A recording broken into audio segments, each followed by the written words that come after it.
Jumpa lagi di Halo Timnas yang akan menyajikan informasi terupdate mengenai Timnas Indonesia. Di antaranya, gerak cepat Sintayong jelang FIFA Matchday, sanksi hampiri pemain Thailand, bintang keturunan jadi sorotan.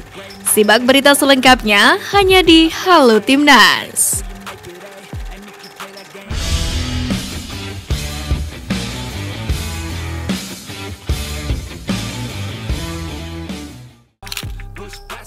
Tim nasional Argentina mengkonfirmasi akan melawan Timnas Indonesia pada FIFA Matchday Juni ini. Tak ingin menyanyiakan laga kontra Argentina, Sintayong langsung mengebut persiapan untuk FIFA Matchday. Juru taktik asal Korea Selatan tersebut diketahui sudah menyiapkan list pemain untuk melawan tim Tango, termasuk beberapa pemain yang memperkuat Timnas U22 Indonesia di SEA Games kemarin. Bahkan dalam hal ini asisten pelatih Timnas Indonesia Nova Arianto menyebutkan agenda latihan akan dipercepat, yakni pada 5 Juni 2023. Setidaknya ada waktu 2 minggu bagi skuad Garuda untuk persiapan melawan Argentina. Diungkapkan Kadis Budporpar Kota Surabaya Wiwi Widiawati bahwa Stadion GBT bisa digunakan untuk pertandingan Indonesia versus Palestina. Tak tanggung-tanggung, kapasitas stadion yang mencapai 45.000 penonton ini akan dibuka seluruhnya untuk supporter yang akan menyaksikan laga FIFA Matchday tersebut. Wiwi menyebut seluruh fasilitas GBT yang semula dipersiapkan untuk Piala Dunia U20 2023 bisa digunakan untuk FIFA Matchday Juni mendatang. Sintayong dalam waktu dekat bakal kembali menghadapi salah satu tim anggota CONMEBOL, Argentina. Sebelumnya Sintayong tercatat sudah 7 kali menghadapi tim anggota CONMEBOL. Laga-laga tersebut terjadi ketika pelatih 52 tahun itu menukangi Timnas Korea Selatan dan Timnas Indonesia. Dari 7 laga, Sintayong mengukir 3 kemenangan, sekali imbang dan 3 kekalahan. Jelang lawan jawara Piala Dunia, asisten Nova Arianto berpesan pemain Timnas Indonesia jangan sampai minder saat berhadapan dengan Lionel Messi dan kawan-kawan. Meskipun dia menyadari bahwa Timnas Indonesia dengan Argentina bak bumi dan langit. Sementara itu, Timnas Indonesia pun juga diminta mengesampingkan soal hasil akhir yang nantinya diraih. Pemain harus punya mental walau secara peringkat jauh, tapi mereka, skuad Timnas Indonesia, harus berusaha semaksimal mungkin. Ucap Nova Arianto. Timnas Indonesia akan mendapatkan tambahan poin jika berhasil mengalahkan Palestina pada FIFA Matchday Juni ini.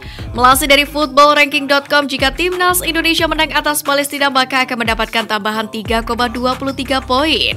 Akan tetapi jika pertandingan berakhir seri, maka Timnas Indonesia mendapatkan pengurangan 1,77 poin. Sebelumnya Timnas Indonesia sendiri pernah bertemu Palestina 1 kali pada laga persahabatan 12 tahun silam. Saat itu skuad Garuda menang dengan skor 4-1 atas Palestina. Meski menang, tentu Palestina bukan menjadi lawan yang mudah bagi Timnas Indonesia. Kabar kedatangan La Albi Celeste ke Indonesia ditanggapi dengan antusias oleh pecinta sepak bola tanah air. Publik tentunya ingin menyaksikan aksi tim juara Piala Dunia 2022 itu secara langsung di stadion. Bahkan satu media Malaysia juga tampak penasaran dengan aksi Jordi Amat di lini belakang Timnas Indonesia nanti. Pemain yang tengah membela klub Malaysia Johor Darul Takzim itu diharapkan bisa mengantongi Lionel Messi. Media tersebut yakin Jordi Amat bisa membatasi pergerakan Messi di laga persahabatan nanti. Namun mereka juga menyarankan agar skuad Garuda mewaspadai pemain bintang lainnya seperti Julian Alvarez dan Lautaro Martinez. Sebagai bentuk persiapan menjelang kualifikasi Piala Asia U23 2024, Timnas U22 Indonesia akan melakukan pertandingan persahabatan menghadapi tim tangguh. Dipimpin Indra Syafri, Timnas U22 Indonesia bakal melakoni laga persahabatan berkualitas, yakni menghadapi Jeonbuk Hyundai Motors pada 17 Juni mendatang. Sementara itu mengikuti langkah seperti Indonesia, Timnas U22 Vietnam yang menempati pos 1 undian, rencananya juga akan menjalani pertandingan menghadapi lawan tangguh sebagai persiapan. Selain itu, skuad muda Golden Star Warriors juga dijadwalkan berkumpul kembali untuk menghadiri Piala Panda di Cina pada Juni mendatang, di mana pasukan Philippe Troussier bakal melawan Timnas U22 Uzbekistan, Bahrain, dan Cina. AFF resmi mengumumkan jadwal drawing Piala AFF U23 2023. Pengundian babak grup akan digelar pada 29 Mei mendatang. Thailand sendiri berstatus sebagai tuan rumah pada edisi kali ini, namun belum diumumkan tanggal pasti turnamen tersebut akan digelar. Pada edisi sebelumnya, Timnas Indonesia U23 harus absen akibat pandemi COVID-19. Vietnam U23 sendiri berhasil keluar sebagai juara pada edisi tersebut. Kini Timnas Indonesia U23 asuhan Indra Syafri berpeluang menambah prestasi di tahun ini usai berhasil mendulang medali emas pada SEA Games lalu. Timnas Indonesia tergabung dalam grup neraka di Piala Asia 2023 bersama Jepang, Irak, dan Vietnam. Salah satu mantan pemain Timnas Indonesia, Maman Abdurrahman, pun meminta untuk berkaca di ajang SEA Games 2023 kemarin. Ia yakin Timnas Indonesia bisa melalui semuanya. Pasalnya, bek yang pernah menjadi pemain terbaik Liga Indonesia 2006 itu melihat perkembangan Timnas sudah berjalan di trek yang benar. Saya bisa melihat perkembangan Timnas Indonesia sudah cukup baik, ditambah dengan hadirnya pemain naturalisasi, harusnya Timnas bisa berbicara banyak di Piala Asia, ujar Maman. Indra Syafri selalu melakukan selebrasi sujud syukur setiap Timnas Indonesia U22 mencetak gol di ajang SEA Games kemarin. Salah satu contohnya saat Indra Syafri memimpin pasukan Timnas Indonesia U22 kala mengalahkan Timnas Thailand U22 dengan skor 5-2 di partai final. Dari kelima gol Timnas Indonesia di atas, Indra Syafri tak pernah luput untuk melakukan selebrasi sujud syukur di setiap golnya. Pelatih berkumis tebal itu mengaku kebiasaannya tersebut sudah dilakukan sejak 2013 silam hingga saat ini. Lebih lanjut lagi, Indra Syafri mengaku sempat terharu lantaran dampak selebrasi sujud syukurnya dicontoh oleh anak-anak Kamboja. Diklaim salah satu media Thailand, Thaira.co.th, bursa nama calon direktur teknik PSSI yang baru mengarah ke pelatih asal Jepang Akira Nishino. Dalam hal ini mereka menghubungkan dengan momen penandatanganan kerjasama yang dilakukan PSSI dan JFA sehari sebelumnya. Jika memang terjadi, tentu Timnas Indonesia bakal diuntungkan punya sosok dirtek yang bukan ecek-ecek.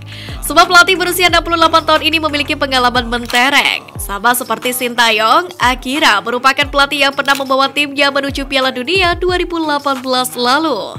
Kala itu ia berhasil membawa tim Samurai Biru lolos dari fase grup. Tentu saja jika benar Sintayong akan kerjasama dengan Akira Nishino yang menjabat sebagai dirtek PSSI. Ragnar Oratmangun menjadi salah satu pemain yang direkomendasikan Sintayong kepada PSSI untuk dinaturalisasi. Namun pesepak bola keturunan Indonesia Belanda itu sama sekali tak mengetahui soal kelanjutan proses naturalisasinya. Ragnar mengakui dia sempat berbincang dengan perwakilan PSSI soal rencana tersebut. Pemain yang kini berkarir bersama Groningen FC ini juga berupaya mencari kabar dari orang-orang di negeri kincir angin yang memahami informasi soal naturalisasi ini. Namun setelah berjalan 1 tahun dia tak mendapatkan perkembangan terbaru. Terlepas dari menguapnya kabar dan rencana proses naturalisasi itu, pemain yang pernah memperkuat SC Campur hingga Go Ahead Eagles ini masih memiliki keinginan untuk menjadi warga negara Indonesia.